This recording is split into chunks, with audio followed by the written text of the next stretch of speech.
ಐತಿಹಾಸಿಕ ಲಕ್ಕುಂಡಿ ಗ್ರಾಮದಲ್ಲಿ ಬರದಿಂದ ಉತ್ಖನನ ಕಾರ್ಯ ನಡೀತಾ ಇದೆ. ಲಕ್ಕುಂಡಿ ಗ್ರಾಮದ ಇತಿಹಾಸ ಮತ್ತು ಇಲ್ಲಿರುವಂಥ ಸ್ಮಾರಕಗಳಾಗಿರ್ಬೋದು ಮತ್ತು ಇಲ್ಲಿ ಸಿಕ್ಕಂಥ ಶಿಲೆಗಳಾಗಿರ್ಬೋದು ಇವುಗಳ ಬಗ್ಗೆ ಸಮಗ್ರವಾಗಿ ಒಂದು ಕೃತಿಯನ್ನೇ ಕೂಡ ಬರೆದಿದ್ದಾರೆ ಇತಿಹಾಸ ತಜ್ಞರಾದಂಥ ಹನುಮಾಕ್ಷಿ ಗೋಗಿ ಅವರು. ಅವರೇ ನಮ್ಮ ಜೊತೆಗಿದ್ದಾರೆ, ಅವರನ್ನು ಮಾತಾಡ್ಸೋಣ.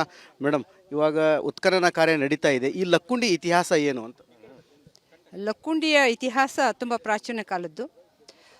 ಈಗಾಗಲೇ 2003ರಲ್ಲಿ ಒಂದು ಸಾರಿ ಉತ್ಖನನ ಮಾಡಿದಾಗ ಶಿಲಾಯುಗದ ಕಾಲದ ಕೆಲವು ಅವಶೇಷಗಳು ಕೂಡ ಸಿಕ್ಕಿದ್ದು ಈಗ ಇತಿಹಾಸ. ಅಲಂಪ್ರಭು ಮಠದ ಹಿಂಭಾಗದೊಳಗೆ ಆ ಉತ್ಖನನ ನಡೆದಿತ್ತು.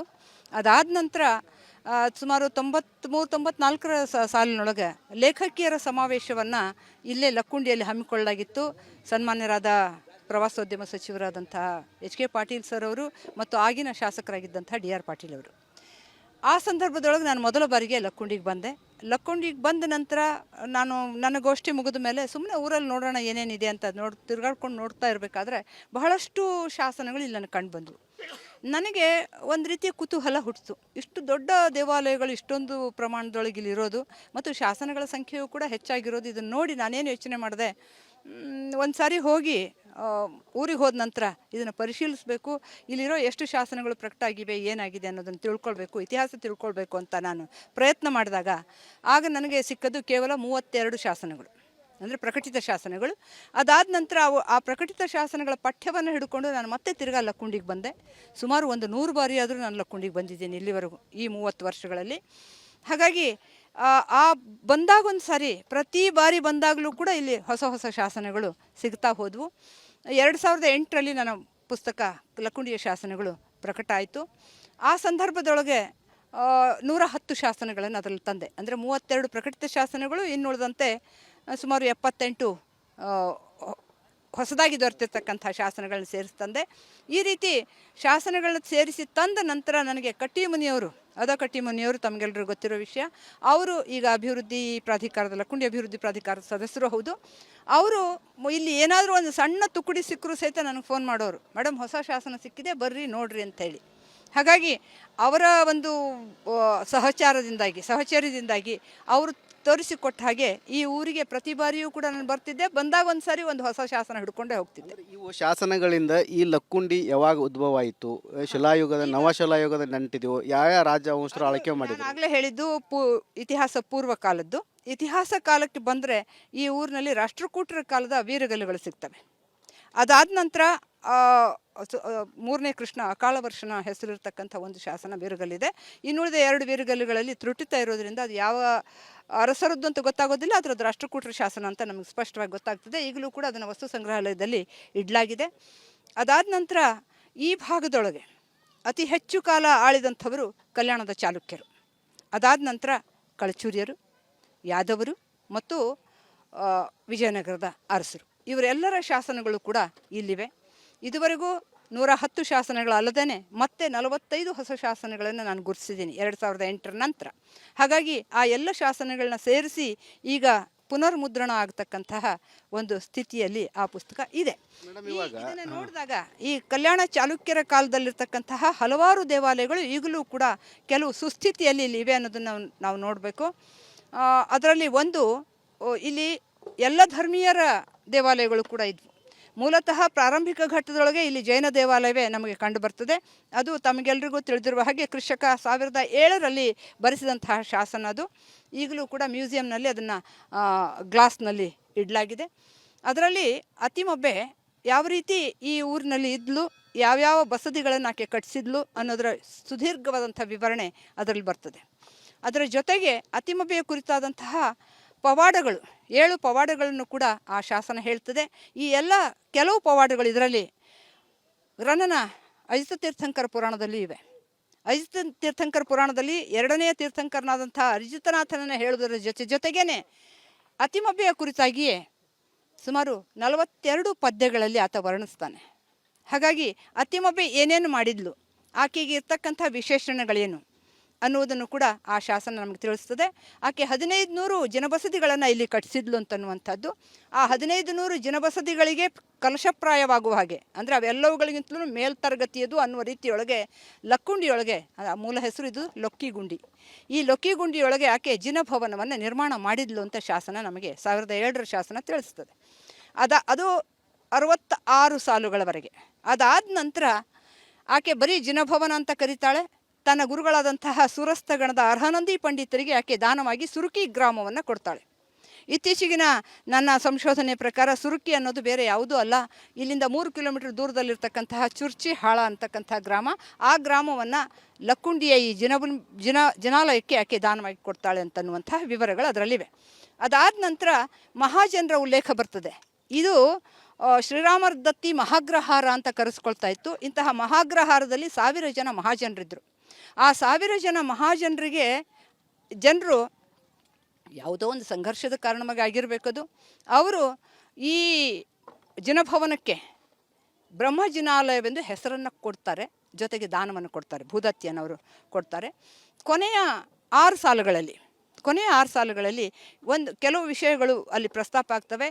ಒಂದು ಸಾರಿ ಈ ಜಿನಭವನ, ಅಂದರೆ ಈಗ ಬ್ರಹ್ಮಜಿನಾಲಯ ಅಂತ ನಾವು ಕರಿತೀವಿ, ಆ ಬ್ರಹ್ಮಜಿನಾಲಯವನ್ನು ಸುಡಲಾಯಿತು ಅಂತ ಬರ್ತದೆ. ಅರೆ ಬೆಂದುದು ಅಂದರೆ ಅರ್ಧ ಭಾಗ ಬೆಂದು ಹೋಯಿತು, ಸುಟ್ಟು ಹೋಯಿತು ಅಂತ ಹೇಳ್ತಾರೆ. ಅದನ್ನು ಜೀರ್ಣೋದ್ಧಾರಗೊಳಿಸ್ತಾರೆ. ಅದಾದ ನಂತರ ಮತ್ತೊಂದು ಬಾರಿ ಅದು ಧರೆಗುರುಳಿದುದು ಅಂತ ಶಾಸನ ಹೇಳ್ತದೆ, ಅಂದರೆ ನೆಲಕ್ಕೆ ಬಿತ್ತು, ಅಂದರೆ ಕೆಡವಿದ್ರು ಅಂತ.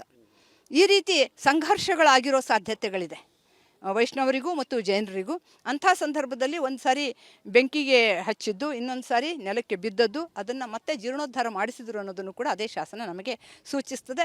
ಆ ಕಾಲಘಟ್ಟದೊಳಗೆ ಅತ್ತಿಮಬ್ಬೆ ಬದುಕಿದ್ಲೋ ಇಲ್ವೋ ನಮಗೆ ಗೊತ್ತಿಲ್ಲ. ಈ ಅತ್ತಿಮಬ್ಬೆ ಯಾರು ಅನ್ನೋದ್ರ ಬಗ್ಗೆಯೂ ಕೂಡ ಸಾಕಷ್ಟು ವಿವರಗಳು ತಮಗೆ ಗೊತ್ತಿದೆ ಅಂತ ನಾನು ಭಾವಿಸ್ತೀನಿ. ಆಕೆಯನ್ನು ಕುರಿತಾಗಿ ರನ್ನ ತನ್ನ ಒಂದು ಪದ್ಯದಲ್ಲಿ ಹೇಳ್ತಾನೆ: ಬಿಳಿ ಅರಳೆಯಂತೆ, ಗಂಗಾಜಳದಂತೆ, ನೆಗಳದ ಕೊಪಣಾದ್ರಿಯಂತೆ, ಅಜಿತಸೇನ ಮುನಿವರನ ಗುಣಾವಳಿಯಂತೆ ನೆಗಳ್ದುದು ಅತ್ತಿಮಬ್ಬೆಯ ಚರಿತಮ್ಮಂತೆ. ಅಪವಿತ್ರವಾದಂತಹ ಅತ್ತಿಮಬ್ಬೆಯ ಚರಿತ್ರೆ ಈ ರೀತಿ ಇತ್ತು ಅಂತ ಹೇಳಿ ರನ್ನ ತನ್ನ ಕಾವ್ಯದಲ್ಲಿ ಹೇಳ್ಕೊಳ್ತಾನೆ. ಆಕೆ ಬೇರಾರೂ ಅಲ್ಲ, ಕಲ್ಯಾಣ ಚಾಲುಕ್ಯ ಅರಸರು ತೈಲಪ ಮತ್ತು ಇರುವಬೆಡಂಗ ಸತ್ಯಾಶ್ರಯ ಇವರ ಹತ್ತಿರ ಅವರು ದಂಡನಾಯಕರಾಗಿದ್ದರು. ಆಕೆಯ ತಂದೆ ಮಲ್ಲಪ್ಪಯ್ಯ, ಚಿಕ್ಕಪ್ಪ ಪುನಿಸಮಯ್ಯ ಇಬ್ಬರೂ ದಂಡನಾಯಕರಾಗಿದ್ದರು. ಹಾಗೆಯೇ ಆಕೆಯ ಮಾವ ಅಂದರೆ ಗಂಡ ನಾಗದೇವನ ತಂದೆ ದಲ್ಲಪ್ಪಯ್ಯ ಅಂತ. ಈ ದಲ್ಲಪ್ಪಯ್ಯನೂ ಕೂಡ ದಂಡನಾಯಕನಾಗಿದ್ದ. ಬಹುಶಃ ನಮಗೆ ಇತ್ತೀಚಿನ ಸಂಶೋಧನೆಗಳ ಪ್ರಕಾರ ಸ್ವಲ್ಪ ಗೊಂದಲಗಳಿದೆ. ಏನು ಅಂತಂದರೆ, ಆಕೆ ಜೈನಳಾಗಿದ್ಲು. ಮುಂದೆ ಗಂಡ ನಾಗದೇವ ಯುದ್ಧವೊಂದರಲ್ಲಿ ಸತ್ತಾಗ ಆಕೆ ಗಂಡನ ಹೆಸರಿನೊಳಗೆ ಪರೋಕ್ಷ ವಿನಯ ನಿಮಿತ್ತವಾಗಿ ಶಿವ ದೇವಾಲಯವನ್ನು ಕಟ್ಟಿಸ್ತಾಳೆ. ಸಾಧಾರಣವಾಗಿ ಯಾವ ಧರ್ಮಕ್ಕೆ ಅವರು ಸೇರಿರ್ತಾರೋ ಅಂಥ ದೇವಾಲಯವನ್ನು ಕಟ್ಟಿಸೋದು ವಾಡಿಕೆ. ಹಾಗಾಗಿ ನಾಗದೇವ ಶೈವನಾಗಿ ಈಕೆ ಜೈನಳಾಗಿ ಇರಬಹುದು ಅಂತಕ್ಕಂಥ ಒಂದು ಕೆಲವು ಊಹೆಗಳನ್ನು ಮತ್ತು ವಾದಗಳನ್ನು ಕೂಡ ವಿದ್ವಾಂಸರು ಈಗಾಗಲೇ ಮಂಡಿಸಿದ್ದಾರೆ. ನಾಗದೇವ ಶೈವ ಇರೋದಂತೂ ಸತ್ಯ.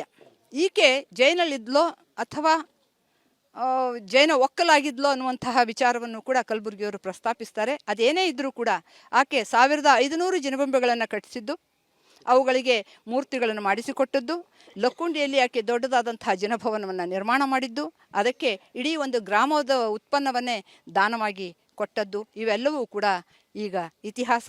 ಆಕೆಯ ಮನೆಯೂ ಕೂಡ ಅಂದರೆ ಅರಮನೆ ಇದೇ ಲಕ್ಕುಂಡಿಯಲ್ಲಿ ಇತ್ತು ಅಂತ ಹೇಳ್ತಾರೆ. ಶಾಸನ ಹೇಳೋ ಪ್ರಕಾರ ಆ ಜಿನಭವನದ ಕಲಶದ ನೆರಳು ಆಕೆಯ ಮನೆಯ ಮೇಲೆ ಬೀಳ್ತಿತ್ತು ಅಂತ ಹೇಳ್ತಾರೆ. ಆದರೆ ಅದು ಪೂರ್ವಕ್ಕೋ ಪಶ್ಚಿಮಕ್ಕೋ ಅನ್ನೋದು ನಮಗೆ ಗೊತ್ತಾಗೋದಿಲ್ಲ. ಹಾಗಾಗಿ ಅಲ್ಲಿ ಸುತ್ತಮುತ್ತಲು ಎಲ್ಲೋ ಆಕೆಯ ಮನೆ ಇತ್ತು ಅನ್ನೋದು ಕೂಡ ನಮಗೆ ಗೊತ್ತಾಗ್ತದೆ. ಬರೀ ಆಕೆ ಜಿನಭವನವನ್ನು ನಿರ್ಮಾಣ ಮಾಡಿ ಅದಕ್ಕೆ ಬಸದಿಯನ್ನು ಕಟ್ಟಿಸಿ ಮೂರ್ತಿಗಳನ್ನು ಪ್ರತಿಷ್ಠಾಪಿಸಿ ಅಷ್ಟೇ ಅಲ್ಲ, ಅವುಗಳಿಗೆ ಮಣಿ ಘಂಟಾ ಮಾಳಿಕಾ ಸಹಿತವಾದಂತಹ ಎಲ್ಲ ದಾನವನ್ನು ಕೂಡ ಆಕೆ, ನಾಣ್ಯ ದಾನವನ್ನು ಕೂಡ ಆಕೆ ಮಾಡ್ತಾಳೆ ಅಂತನ್ನುವಂಥದ್ದು ಇದು ಒಂದು ಘಟ್ಟದ ಇತಿಹಾಸ. ಮೇಡಮ್, ಇವಾಗ ಇಲ್ಲಿ ಯಾವ ರಾಜರು ಆಳ್ವಿಕೆ ಮಾಡುವಂಥ ಸಮಯದಲ್ಲಿ ಎಷ್ಟು ಬಾರಿ ಇಲ್ಲಿ ಅಟ್ಯಾಕ್ ಆಯಿತು? ಯಾಕಂದರೆ ಇಲ್ಲಿ ಇರುವಂಥ ಪುರಾತನ ದೇವಸ್ಥಾನಗಳು ನಾಶ ಆಗಿದ್ದಾವೆ. ಇವಾಗ ಎಲ್ಲ ಊರು ಹೊರಗಡೆ ಎಲ್ಲೇ ನೋಡಿದ್ರು ನಾವು ಬಾವಿ ಬೇರೆ ಬೇರೆ ಕಡೆ ಪ್ರಾಚ್ಯ ವಸ್ತುಗಳು ಸಿಗ್ತಾ ಇದ್ದಾವೆ. ಅವು ಕುರುಹುಗಳನ್ನು ನೋಡಿದರೆ ಕಲ್ಯಾಣ ಚಾಲುಕ್ಯರು ಆಗಿರ್ಬೋದು, ಹೊಯ್ಸಳರು ಆಗಿರ್ಬೋದು, ಈ ರೀತಿ ಇದಾವೆ. ಅವೆಲ್ಲ ಇಲ್ಲಿ ಹೇಗೆ ಬಂದು ಅಂತ? ಇಲ್ಲಿ ಮೂಲತಃ ಎಲ್ಲ ದೇವಾಲಯಗಳು ಸರಿಸುಮಾರಾಗಿ 11-12ನೇ ಶತಮಾನದಲ್ಲಿ ಕಟ್ಟಿಸಿದಂಥ ದೇವಾಲಯಗಳೇ ಇವೆ. ಇವೆಲ್ಲವೂ ಕೂಡ ಹೆಚ್ಚು ಕಡಿಮೆ ಕಲ್ಯಾಣ ಚಾಲುಕ್ಯರ ಕಾಲದ ದೇವಾಲಯಗಳು. ಆದರೆ ಇಲ್ಲಿ ಕಳಚೂರ್ಯರು, ಯಾದವರು ಮತ್ತು ಹೊಯ್ಸಳ ವೀರಬಲ್ಲಾಳ ಇವರು ದಾನವಾಗಿ ಕೊಟ್ಟಿರ್ತಕ್ಕಂಥ ಉದಾಹರಣೆಗಳಿವೆ. ಈ ಕೋಟೆ ವೀರಭದ್ರೇಶ್ವರ ದೇವಸ್ಥಾನದ ಕಂಬದ ಮೇಲಿರುವಂಥ ಶಾಸನ ವಿಜಯನಗರದ ಅರಸ ಸದಾಶಿವರಾಯನ ಕಾಲದ ಶಾಸನ ಇದೆ ಅನ್ನೋದನ್ನು ಕೂಡ ನಾವು ಗಮನಿಸಬೇಕು. ಇವುಗಳನ್ನ ನೋಡಿದಾಗ ಬಹುಶಃ 11-12ನೇ ಶತಮಾನದಲ್ಲಿ ಕಟ್ಟಿಸಿದಂಥ ಈ ದೇವಾಲಯಗಳಿಗೆ ಉಳಿದ ಎಲ್ಲ ಅರಸರು ದತ್ತಿಯನ್ನು ಕೊಡ್ತಾರೆ, ಭೂದಾನವನ್ನು ಕೊಡ್ತಾರೆ, ಹಣದಾನವನ್ನು ಕೊಡ್ತಾರೆ, ಧಾನ್ಯದಾನವನ್ನು ಕೊಡ್ತಾರೆ, ಸುಂಕದಾನವನ್ನು ಕೂಡ ಕೆಲವು ಜನ ಅಧಿಕಾರಿಗಳು ಬಿಟ್ಟ ಉದಾಹರಣೆಗಳು ಇಲ್ಲಿದೆ.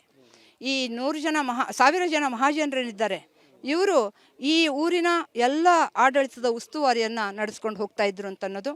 ಇದು ಕೇವಲ ಇತಿಹಾಸದ ಅಷ್ಟೇ ಅಲ್ಲ, ರಾಜಕೀಯದ್ದಷ್ಟೇ ಅಲ್ಲ, ಆರ್ಥಿಕವಾಗಿಯೂ ಕೂಡ ತುಂಬ ಮುಂದುವರೆದಿತ್ತು ಅಂತ ಹೇಳೋದ ಕುರಿತಾಗಿ ಇಲ್ಲಿರ್ತಕ್ಕಂತಹ ಹಲವಾರು ಜನ ವರ್ತಕ ಪ್ರಕಾರಗಳು ಕೂಡ ಬರ್ತಾರೆ. ಆ ಎಲ್ಲ ವರ್ತಕ ಪ್ರಕಾರದವರು ಇಲ್ಲಿ ತಮ್ಮ ವ್ಯಾಪಾರ ವ್ಯವಹಾರಗಳನ್ನು ನಡೆಸ್ಕೊಂಡು ಹೋಗ್ತಾ ಇದ್ರು. ಜೊತೆಗೆ ಲಕ್ಕುಂಡಿ ಸುಪ್ರಸಿದ್ಧವಾಗಿರೋದು ಟಂಕಸಾಲೆಗಾಗಿ. ಟಂಕಸಾಲೆ ಅಂದರೆ ಮಿಂಟ್ ಅಂತ ನಾವೇನು ಕರಿತೀವಿ, ಅಂದರೆ ಚಿನ್ನದ ನಾಣ್ಯಗಳನ್ನು ಇಲ್ಲಿ ಟಂಕಿಸಲಾಗ್ತಾ ಇತ್ತು. ಅವುಗಳನ್ನ ಉತ್ಪಾದನೆಯನ್ನು ಅಥವಾ ನಿರ್ಮಾಣವನ್ನು ಇಲ್ಲಿ ಮಾಡಲಾಗ್ತಾ ಇತ್ತು ಅಂತ ಹೇಳಿ. ಆ ಕಾಲದೊಳಗೆ ಇಲ್ಲಿರ್ತಕ್ಕಂಥ ಟಂಕಸಾಲೆಯಿಂದ ಮುದ್ರಣವಾಗ್ತಾ ಇದ್ದಂತಹ ನಾಣ್ಯಗಳು ಗದ್ಯಾಣ, ಲೊಕ್ಕಿ ಗದ್ಯಾಣ, ಲೊಕ್ಕಿಯ ಅಚ್ಚಿನ ಗದ್ಯಾಣ, ಲೊಕ್ಕಿಯ ಪರಿವರ್ತಿತ ಅಚ್ಚಿನ ಗದ್ಯಾಣ ಮತ್ತು ಲೊಕ್ಕಿಯ ಪೊನ್ ಅಂತ ಈ 4-5 ರೀತಿಯ ನಾಣ್ಯಗಳನ್ನು ಇಲ್ಲಿ ಟಂಕಿಸಲಾಗ್ತಾ ಇತ್ತು. ಈ ನಾಣ್ಯಗಳು ಬರೀ ಲೊಕ್ಕಿಗುಂಡಿಯ ಸುತ್ತಮುತ್ತಲೂ ಅಷ್ಟೇ ಅಲ್ಲ, ಇಡೀ ಕರ್ನಾಟಕದಾದ್ಯಂತದ ಶಾಸನಗಳಲ್ಲಿ ಲೊಕ್ಕಿ ಗದ್ಯಾಣದ ಉಲ್ಲೇಖ ಬರ್ತಾ ಇರೋದರಿಂದ ಆ ಕಾಲದೊಳಗೆ ಈ ನಾಣ್ಯಗಳು ಇಡೀ ಕರ್ನಾಟಕದ ರಾಜ್ಯದೊಳಗೆ ಅವು ಪ್ರಚಲಿತವಾಗಿದ್ವು ಅನ್ನೋದನ್ನು ನಾವು ಗಮನಿಸಬೇಕು. ಆ ನಾಣ್ಯಗಳು ಕೂಡ ಈಗ ಸಿಕ್ಕಿವೆ. ಅವೆಲ್ಲವೂ ಚಿನ್ನದ ನಾಣ್ಯಗಳು. ಇಲ್ಲಿ ಹತ್ತಿರದಲ್ಲಿ ಯಾವುದೇ ಚಿನ್ನದ ನಿಕ್ಷೇಪಗಳಿಲ್ಲ, ಚಿನ್ನದ ನಿಧಿ ಇಲ್ಲ. ಆದರೆ ಈ ಲಕ್ಕುಂಡಿಯಲ್ಲಿ ಇಷ್ಟೊಂದು ಚಿನ್ನ ಬರಲಿಕ್ಕೆ ಕಾರಣ ಏನು? ಎಲ್ಲಿಂದ ಆಮದು ಮಾಡ್ಕೋತಿದ್ರೆ ಹೇಗೆ ಮೇಡಮ್? ಬಹುಶಃ ಹತ್ತಿರದಲ್ಲಿರ್ತಕ್ಕಂಥ ಹಟ್ಟಿ ಚಿನ್ನದ ಗಣಿಯಿಂದಲೇ ಬಂಗಾರ ಬರ್ತಿತ್ತೇನೋ, ನಮಗೆ ಅದು ಸ್ಪಷ್ಟವಾದಂತಹ ನಿಖರವಾದಂತಹ ಮಾಹಿತಿಗಳಿಲ್ಲ. ನಾವು ಊಹೆ ಮಾಡಬಹುದು ಹತ್ತಿರದಲ್ಲಿ ಅದಿತ್ತು ಅಂತ ಅನ್ನೋದು. ಜೊತೆಗೆ ಲಕ್ಕುಂಡಿಯ ಸುತ್ತಮುತ್ತಲು ಮತ್ತು ಅಲ್ಲಿ ಟಂಕಸಾಲೆಗಳಿವೆ ಅಂತ ನಾವು ನೋಡಿದಾಗ ಇಲ್ಲೇ ಪಕ್ಕದ ರೋಣ ತಾಲೂಕಿನ ಸೂಡಿಯನ್ನು ಕಾಣ್ತೇವೆ. ಆ ಸೂಡಿಯಲ್ಲಿಯೂ ಕೂಡ ಒಂದು ಟಂಕಸಾಲೆ ಇತ್ತು. ಆ ಸೂಡಿಯ ಟಂಕಸಾಲೆಯ ಚಿನ್ನದ ನಾಣ್ಯಗಳು ನಮಗೆ ಇದುವರೆಗೂ ಸಿಕ್ಕಿರಲಿಲ್ಲ. ಆದರೆ ತೀರಾ ಇತ್ತೀಚೆಗೆ ಹೋದ ಫೆಬ್ರವರಿ ತಿಂಗಳಲ್ಲಿ, ಅಂದರೆ ಸರಿಯಾಗಿ 1 ವರ್ಷದ ಹಿಂದೆ ಅವು ಆಂಧ್ರ ಪ್ರದೇಶದಲ್ಲಿ ಸಿಕ್ಕವು.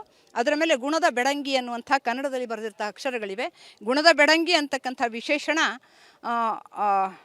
ಈ ಜಯಸಿಂಹ, ಜಗದೇಕಮಲ್ಲ ಇಮ್ಮಡಿ ಜಯಸಿಂಹನ ಅಕ್ಕ ರಣಭೈರವಿ, ಉಚ್ಚಂಡ ಭೈರವಿ ಅಂತ ಕರೆಸಿಕೊಂಡಿರ್ತಕ್ಕಂಥ ಅಕ್ಕಾದೇವಿಗೆ ಇತ್ತು ಅಂತ ನಮಗೆ ಗೊತ್ತಾಗ್ತದೆ. ಆ ಕಾರಣಕ್ಕಾಗಿ ಅದು ಗುಣದ ಬೆಡಂಗಿ ಅನ್ನುವಂತಹ ಆಕೆಯ ವಿಶೇಷಣವನ್ನು ಹೊಂದಿರತಕ್ಕಂಥ ನಾಣ್ಯ ಅನ್ನೋದು ನಮಗೆ ಸ್ಪಷ್ಟವಾಗಿ ತಿಳಿದು ಬರ್ತದೆ. ಯಾವ ಯುದ್ಧದಲ್ಲಿ ಇಲ್ಲಿಯ ದೇವಸ್ಥಾನಗಳು ಹಾಳಾಗಿ ಹೋದವು? ಇವು ಬಹುಶಃ ಈ ಯುದ್ಧದಲ್ಲಿಯೇ ಇವು ಹಾಳಾದವು ಅಂತ ನಾವು ಹೇಳಲಿಕ್ಕೆ ಆಗೋದಿಲ್ಲ. ಬಹುಶಃ ಕಾಲನ ಹೊಡೆತಕ್ಕೆ ಸಿಕ್ಕಿ ಮತ್ತು ಇಲ್ಲಿಯ ಜನರ ಸುತ್ತಮುತ್ತಲಿನ ಜನರ ಅವಜ್ಞೆಗೆ, ಅನಾದರಕ್ಕೆ ತುತ್ತಾಗಿ ಇಂತಹ ಒಂದು ಆಗಿರಬಹುದು ಅಂತ ನಾನು ಭಾವಿಸ್ತೀನಿ. ಆದರೆ ಒಂದು ವಿಷಯ ಮಾತ್ರ ಹೇಳ್ತಾರೆ, ರಜಪೂತ್ರರು ಬಂದು ಈ ರೀತಿ ಅಟ್ಯಾಕ್ ಮಾಡಿದ್ರು ಆ ಸಮಯದಲ್ಲಿ ಆಗಿದ್ದಾವೆ ಅಂತ ಹೇಳಿ. ಒಂದು ಮಾತ್ರ ಉಲ್ಲೇಖ ಏನು ಸಿಗ್ತದೆ ಅಂತಂದರೆ, ಚೋಳರ ಕಾಲಕ್ಕೆ ಚೋಳರನ್ನು ಅಟ್ಟಿಸಿಕೊಂಡು ಹೋಗುವಂಥದ್ದು ಈ ವಿಚಾರ ನಮಗೆ ಅಣಿಗೆರೆ ಶಾಸನದಲ್ಲಿ ಸಿಗ್ತದೆ. ಲೊಕ್ಕಿಗುಂಡಿಯಿಂದ ಸೊರಟೂರಿನವರೆಗೆ ಸೈನ್ಯ ಅಟ್ಟಿಸಿಕೊಂಡು ಹೋಯಿತು ಭಿಲ್ಲಮನನ್ನು ಅಂತ. 5ನೇ ಭಿಲ್ಲಮ ದಾಳಿ ಮಾಡಿದಂಥ ಸಂದರ್ಭದಲ್ಲಿ ಅವನನ್ನು ಲೊಕ್ಕಿಗುಂಡಿಯಿಂದ ಸೊರಟೂರಿನವರೆಗೆ ಅಟ್ಟಿಸಿಕೊಂಡು ಹೋಯಿತು ಸೈನ್ಯ ಅನ್ನುವಂತಹ ವಿಷಯ ಪ್ರಸ್ತಾಪ ಆಗ್ತದೆ. ಹಾಗಾಗಿ ಈ ಎಲ್ಲ ರಾಜ ಮಹಾರಾಜರುಗಳು ಆ ಕಾಲದಲ್ಲಿ ದೇವಾಲಯಗಳು ಮತ್ತು ಬಸದಿಗಳನ್ನು ಹಾಳು ಮಾಡಿರ್ತಕ್ಕಂಥ ಸಾಧ್ಯತೆಗಳಿಲ್ಲ. ಯಾಕೆಂದರೆ ಎಲ್ಲ ದೇವರನ್ನು ಕೂಡ ಪ್ರೀತಿಸ್ತಕ್ಕಂತಹ ಈ ಎಲ್ಲ ದೇವಾಲಯಗಳನ್ನು ಕಟ್ಟಿಸಿದ, ದಾನ ನೀಡಿದಂತಹ ಜನ ಅವರ ಪ್ರಜೆಗಳಾದ್ದರಿಂದಾಗಿ ಅವರು ಇವೆಲ್ಲವುಗಳನ್ನು ಸಂರಕ್ಷಿಸುವ ಪ್ರಯತ್ನವನ್ನು ಮಾಡಿದರೆ ಹೊರತು ಹಾಳು ಮಾಡ್ತಕ್ಕಂಥ ಪ್ರಯತ್ನ ಮಾಡಿದ್ದಾರೆ ಅಂತ ನನಗೆ ಅನಿಸೋದಿಲ್ಲ. ಈ ಲಕ್ಕುಂಡಿ ಮೇಲೆ ಯಾವ ಮುಸ್ಲಿಂ ಆಳ್ವಿಕೆ ಮಾಡ್ತಾ ಇದ್ದಂಥವ್ರು ದಾಳಿ ಮಾಡಿಲ್ಲ ಅಂತೀರಾ?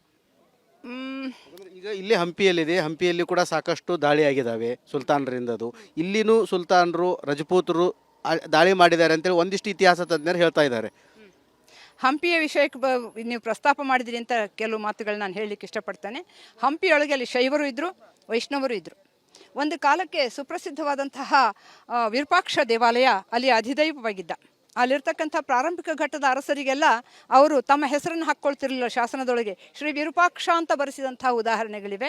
ಆದರೆ ಮುಂದೆ ಕಾಲಾನಂತರದೊಳಗೆ ವಿರೂಪಾಕ್ಷನ ಬಗೆಗೆ ಇರ್ತಕ್ಕಂಥ ಭಕ್ತಿ, ಅಂದರೆ ಶಿವ ದೇವಸ್ಥಾನದ ಬಗ್ಗೆ ಇರ್ತಕ್ಕಂಥ ಭಕ್ತಿ ಅದು ವಿಷ್ಣು ದೇವಸ್ಥಾನದ ಕಡೆಗೆ ವಾಲಿದಾಗ ನಿಮಗೆ ಗೊತ್ತಿದೆ ಶ್ರೀಕೃಷ್ಣದೇವರಾಯ ಎಷ್ಟು ಬಾರಿ ಆತ ತಿರುಪತಿಗೆ ಹೋಗ್ತಾನೆ, ಎಷ್ಟೊಂದು ಬಂಗಾರನ ಅಲ್ಲಿ ದಾನವಾಗಿ ಕೊಡ್ತಾನೆ ಅಂತನ್ನುವಂಥದ್ದು. ಅಷ್ಟೇ ಮಟ್ಟದೊಳಗೆ ಆತ ವಿರೂಪಾಕ್ಷನ ನಿರ್ಲಕ್ಷಿಸಿದ ಅಂತ. ಗೋಪುರವೊಂದನ್ನು ಬಿಟ್ಟರೆ, ಸುತ್ತಮುತ್ತಲಿರ್ತಕ್ಕಂಥ ಒಂದು ಆವರಣವನ್ನು ಬಿಟ್ಟರೆ ಬೇರೆ ಇನ್ಯಾವುದೇ ವಿಷಯಗಳಲ್ಲಿ ಶ್ರೀಕೃಷ್ಣದೇವರಾಯ ಅಲ್ಲಿ ಹೆಚ್ಚು ಮುಸ್ಲಿಂ ಸಾಧ್ಯತೆಗಳು ಕಮ್ಮಿ ಅಂತ ನಾನು ಹೇಳ್ತಾ ಇರೋದು. ಯಾಕೆಂದರೆ ನೀವೇ ಈಗಲೇ ನೋಡ್ಬೋದು, ಹಂಪಿಯಲ್ಲಿರ್ತಕ್ಕಂಥ ಈ ಉಗ್ರ ನರಸಿಂಹ ಪಕ್ಕದಲ್ಲೇ ಬಡವಿ ಲಿಂಗ ಇದೆ. ಬಡವಿ ಲಿಂಗ ಒಂಚೂರು ಊನ ಆಗಿಲ್ಲ, ಆದರೆ ಉಗ್ರ ನರಸಿಂಹನನ್ನು ಒಡೆದು ಹಾಕಿದ್ದಾರೆ. ಮತ್ತು ಅಲ್ಲಿ ಒಡೆದಿರ್ತಕ್ಕಂಥ ಬಿದ್ದಿರ್ತಕ್ಕಂಥ ದೇವಾಲಯಗಳೆಲ್ಲವೂ ಕೃಷ್ಣನಿಗೆ ಸಂಬಂಧಿಸಿದಂಥ ದೇವಾಲಯಗಳು. ಅಚ್ಯುತರಾಯ ದೇವಾಲಯ, ವಿಜಯ ವಿಠ್ಠಲ ದೇವಸ್ಥಾನ ಇವೆಲ್ಲ ಇವೆ ಅಲ್ಲ. ಹಾಗಾಗಿ ಆ ರೀತಿ ಆಗಿರೋ ಸಾಧ್ಯತೆಗಳಿವೆ. ಇನ್ನು ಕೆಲವು ಬಾರಿ ನಾವು ಊಹಿಸಬಹುದೇನೋ, ಆದರೆ ಖಚಿತವಾಗಿ ನಾವು ಹೇಳಲಿಕ್ಕೆ ಆಗೋದಿಲ್ಲ. ಈ ಆದಿಲ್ ಶಾಹಿಗಳು ಮತ್ತು ಅಳಿಯ ರಾಮರಾಯ ವಿಜಯನಗರದ ಅರಸ ಇವರ ಜೊತೆಗೆ ನಡೆದಿರ್ತಕ್ಕಂತಹ ಯುದ್ಧದೊಳಗೆ ಅವರು ಅಟ್ಟಿಸ್ಕೊಂಡು ಬಂದರು ಅಂತ ಹೇಳ್ತಾರೆ. ಆದರೆ ಅಷ್ಟರೊಳಗಾಗೆ ಈ ರಾಮರಾಯನ ತಮ್ಮಂದಿರು ಆನೆ ಒಂಟೆಗಳ ಮೇಲೆ ಅಲ್ಲಿರ್ತಕ್ಕಂಥ ಎಲ್ಲ ಸಂಪತ್ತನ್ನು ಹೊರಿಸಿಕೊಂಡು ಪೆನುಗೊಂಡೆಗೆ ಹೋದರು ಅಂತ ಇತಿಹಾಸ ನಮಗೆ ಸೂಚಿಸ್ತದೆ. ಮೇಡಮ್, ಇವಾಗ ಇಲ್ಲಿ ಶಿಲಾಶಾಸನಗಳು ಸಿಕ್ಕಿದಾವೆ. ಮೊನ್ನೆ ಒಂದು ಪಾಣಿಪೀಠ ಸಿಕ್ಕಿದೆ, ಅದು ಶಿವನ ಪಾಣಿಪೀಠ ಅಂತಂದರೆ ಅದು ವೈಷ್ಣವ ಇದಕ್ಕೆ ಸೇರಿದ್ದಂತೇಳಿ. ಇದು ಕೋಟೆ ವೀರಭದ್ರೇಶ್ವರ ದೇವಸ್ಥಾನ ಮೂಲ ಯಾವ ದೇವಸ್ಥಾನವಾಗಿತ್ತು? ಕೋಟೆ ವೀರಭದ್ರೇಶ್ವರ ದೇವಸ್ಥಾನದಲ್ಲಿ ಇರ್ತಕ್ಕಂಥ ಒಳಗಡೆ ಇರ್ತಕ್ಕಂಥ ಗೋಡೆಗಳ ಮೇಲೆ 2 ಶಾಸನಗಳಿವೆ. ಆ 2 ಶಾಸನಗಳಲ್ಲಿ ಹೇಳೋದು ಅದು ಅಭಿನವ ಪ್ರಸನ್ನ ಚೆನ್ನಕೇಶವ ಅಂತ ಬರ್ತದೆ. ಅಂದರೆ ಚೆನ್ನಕೇಶವ ದೇವಾಲಯ ಒಂದು ಇಲ್ಲಿ ಇತ್ತು, ಇದು ಅಭಿನವ ಚೆನ್ನಕೇಶವ ದೇವಾಲಯ ಅಂತ ಕರೆಸ್ಕೊಳ್ತು ಅಂತನ್ನೋದು. ವಿಜಯನಗರದ ಅರಸ ಸದಾಶಿವರಾಯನ ಶಾಸನದೊಳಗೆ ಅದು ಶಂಕರ ನಾರಾಯಣ ದೇವಸ್ಥಾನ ಅಂತ ಕರೆಸ್ಕೊಳ್ತದೆ ಕೋಟೆ ವೀರಭದ್ರ. ಮುಂದಿನ ಕಾಲಘಟ್ಟದೊಳಗೆ ಶೈವರ ಪ್ರಾಬಲ್ಯ ಹೆಚ್ಚಾದಾಗ ಒಳಗಿರ್ತಕ್ಕಂತಹ ನಾರಾಯಣನನ್ನು ತೆಗೆದು ಅಲ್ಲಿ ಶಿವಲಿಂಗವನ್ನು ಸ್ಥಾಪನೆ ಮಾಡಿರ್ತಕ್ಕಂಥ ಸಾಧ್ಯತೆಗಳಿವೆ. ಕಾಲಾಂತರದಲ್ಲಿಂದ ಅವು ವೀರಭದ್ರೇಶ್ವರ ಆದ. ಹಾಂ, ಹೌದು. ಅಂದರೆ ಒಂದು ಕಾಲಕ್ಕೆ ವೀರಮಹೇಶ್ವರರು ಅಂತಕ್ಕಂಥ ಒಂದು ಗುಂಪಿತ್ತು ಶೈವರಲ್ಲೇ. ಅವರು ಈ ರೀತಿ ಜಿನ ದೇವಾಲಯಗಳಿದ್ರೆ ಅದನ್ನು ಒಡೆದು ಹಾಕೋದು, ಅಲ್ಲಿ ವೀರಭದ್ರನನ್ನು ಸ್ಥಾಪಿಸೋದು, ಮತ್ತು ಈ ವಿಷ್ಣು ದೇವಾಲಯಗಳಿದ್ದರೂ ಕೂಡ ಅದನ್ನು ತೆಗೆದು ಅಲ್ಲಿ ಪಾಣಿಪೀಠ ಸಿಕ್ಕಿದೆಯಲ್ಲ, ಅದು ಅದರದೇ ಇರ್ಬೋದು. ಪಾಣಿಪೀಠ ಸ್ಪಷ್ಟವಾಗಿ ಅದು ನಾರಾಯಣಂದನೇ, ವಿಷ್ಣುವಿನ ಪೀಠ. ಯಾಕೆಂದರೆ ಅದು ಮೇಲೆ ಇರ್ತಕ್ಕಂಥದ್ದು ಗರುಡನ ವಿಗ್ರಹ ಇದೆ. ನೀವು ಇದೇ ಹಿನ್ನೆಲೆಯಲ್ಲಿ ಇರ್ತಕ್ಕಂಥ ಸಿದ್ಧರಭಾವಿಯಲ್ಲಿ ಹನುಮನ್ ದೇವರೇನಿದಾರಲ್ಲ, ಹನುಮನ್ ದೇವರ ಕೆಳಗಡೆ ಇರ್ತಕ್ಕಂಥ ಪಾಣಿಪೀಠವು ಕೂಡ ಅದು ಗರುಡನನ್ನು ಹೊಂದಿದೆ. ಹಾಗಾಗಿ ಅದು ಕೂಡ ನಾರಾಯಣನ ದೇವಸ್ಥಾನ. ಉತ್ಖನನ ನಡೀತಾ ಇದೆ ಮೇಡಮ್, 9 ದಿನ ಆಯಿತು. ಇವಾಗ ಇಲ್ಲಿಂದ ಅಲ್ಲಿ ಏನು ಸಿಗಬಹುದು ಅಂತೀರಿ? ಅಂದರೆ ಇಲ್ಲಿ ಮಂಟಪ ಇದೆನೋ ಅಥವಾ ಅದಕ್ಕೂ ಇದಕ್ಕೂ ಕಲೆಕ್ಷನ್ ಇದ್ದದಿದೆ, ಏನಿದೆ ಅಂತೀರಿ? ನನಗೆ ಹೇಳಲಿಕ್ಕೆ ಆಗೋದಿಲ್ಲ ಖಚಿತವಾಗಿ. ಆದರೆ ಆ ಬಾವಿಯಿಂದ ಬಹುಶಃ ಅಭಿಷೇಕಕ್ಕಾಗಿ ನೀರನ್ನು ದೇವಸ್ಥಾನಕ್ಕೆ ತೆಗೆದುಕೊಂಡು ಹೋಗ್ತಾ ಇರೋದ್ರಿಂದ ಅಲ್ಲಿ ಒಂದು ಪ್ಯಾಸೇಜ್ ಇರಬಹುದು, ಅಲ್ಲಿ ಸುತ್ತಮುತ್ತಲೂ ಸಣ್ಣ ದೇವಸ್ಥಾನಗಳು ಕೂಡ ಇರಬಹುದು ಅಂತ ನಾನು ಅಂದ್ಕೊಳ್ತೀನಿ. ಅದರ ಜೊತೆಗೆ ಚಂದ್ರಮೌಳೀಶ್ವರ ದೇವಸ್ಥಾನ ಅಂತ ನಾವೀಗೇನು ಅಲ್ಲಿ ಒಳಗಡೆ ಲಿಂಗ ಇಟ್ಟು ಪೂಜೆ ಮಾಡ್ತಾ ಇದ್ದೀವಿ, ಅದು ದ್ವಿಕೂಟ ದೇವಸ್ಥಾನ. ಅದರ ಹೆಸರು ಕೇಶವಾದಿತ್ಯ ದೇವಾಲಯ. ಅಂದರೆ ಒಂದು ಕಡೆ ಕೇಶವ ಇದ್ದಾನೆ, ಇನ್ನೊಂದು ಕಡೆ ಆದಿತ್ಯ ಇದ್ದಾನೆ, ಸೂರ್ಯ ಇದ್ದಾನೆ ಅಂತ ಅದು ಸೂಚಿಸ್ತದೆ. ಅಲ್ಲಿ ಮೇಲೆ ಇರ್ತಕ್ಕಂಥ ನೀವು ವಿತಾನದೊಳಗೆ ನೋಡ್ರಿ, ನರಸಿಂಹ ಇದ್ದಾನೆ. ಹಾಗಾಗಿ ನಾನೇನು ಅಂದ್ಕೊಂಡೆ, ತೀರಾ ಇತ್ತೀಚೆಗೆ ಸಿಕ್ಕಿರ್ತಕ್ಕಂಥದ್ದು ಒಂದು ವರ್ಷದ ಹಿಂದೆ ಸಿಕ್ಕಿರ್ತಕ್ಕಂಥ ಈ ಕೋಟೆ ವೀರಭದ್ರೇಶ್ವರ ದೇವಾಲಯದ ಮೆಟಲ್ ಮೇಲೆ ಸಿಕ್ಕಿತ್ತು. ಅದರಲ್ಲಿ ಸ್ಪಷ್ಟವಾಗಿ ಜಾತವೇದಿ ವಿಪ್ರ ಅನ್ನುವಂಥವನು, ಜಾತವೇದಿ ಭಟ್ಟ ಅನ್ನುವಂಥ ವಿಪ್ರ ಅಂದರೆ ಬ್ರಾಹ್ಮಣ, ನರಸಿಂಹ ದೇವಾಲಯವನ್ನು ಕಟ್ಟಿಸಿ ಅದಕ್ಕೆ ದಾನ ಕೊಟ್ಟಂತಹ ವಿವರಗಳಿವೆ. ಹಾಗಾಗಿ ಅದೇ ನರಸಿಂಹ ದೇವಾಲಯವನ್ನು ಜಾತವೇದ ಭಟ್ಟ ಕಟ್ಟಿಸಿರಬೇಕು ಅಂತ ನಾನು ಊಹಿಸ್ತೇನೆ. ಅಲ್ಲಿ ಕೇಶವ ಮತ್ತು ಆದಿತ್ಯ ಇಬ್ಬರು ಇದ್ದಾರೆ. ಅದು ಶಿವ ದೇವಾಲಯ ಅಲ್ಲ. ಇಷ್ಟು ಏನು ಅಂತಂದರೆ ಐತಿಹಾಸಿಕ ಲಕ್ಕುಂಡಿ ಗ್ರಾಮದಲ್ಲಿ ಸಾಕಷ್ಟು ಶಾಸನಗಳ ಬಗ್ಗೆ ಅಧ್ಯಯನ ಮಾಡಿ ಇದೇ ಒಂದು ಪುಸ್ತಕವನ್ನು ಕೂಡ ಇವನು ಪ್ರಕಟಣೆ ಮಾಡಿದ್ದಾರೆ, ಲಕ್ಕುಂಡಿಯ ಶಾಸನಗಳು ಅಂಥೇಳಿ. ಏನು ಇತಿಹಾಸ ತಜ್ಞರು ಮತ್ತು ಶಾಸನಗಳನ್ನು ಬರೆದಂಥವರು ಇವರು ಹನುಮಾಕ್ಷಿ ಗೋಗಿ ಅಂಥೇಳಿ ರಿಪಬ್ಲಿಕ್ ಕನ್ನಡದ ಜೊತೆಗೆ ಮಾತನಾಡಿ ಲಕ್ಕುಂಡಿಯ ಸಾಕಷ್ಟು ಇತಿಹಾಸವನ್ನು ಕೂಡ ಬಿಚ್ಚಿಟ್ಟಿದ್ದಾರೆ. ಕ್ಯಾಮ್ರಾಮ್ಯಾನ್ ಮಂಜುನಾಥ್ ಜೊತೆ ಮಂಜು ಪತ್ತಾರ್, ರಿಪಬ್ಲಿಕ್ ಕನ್ನಡ, ಗದಗ್.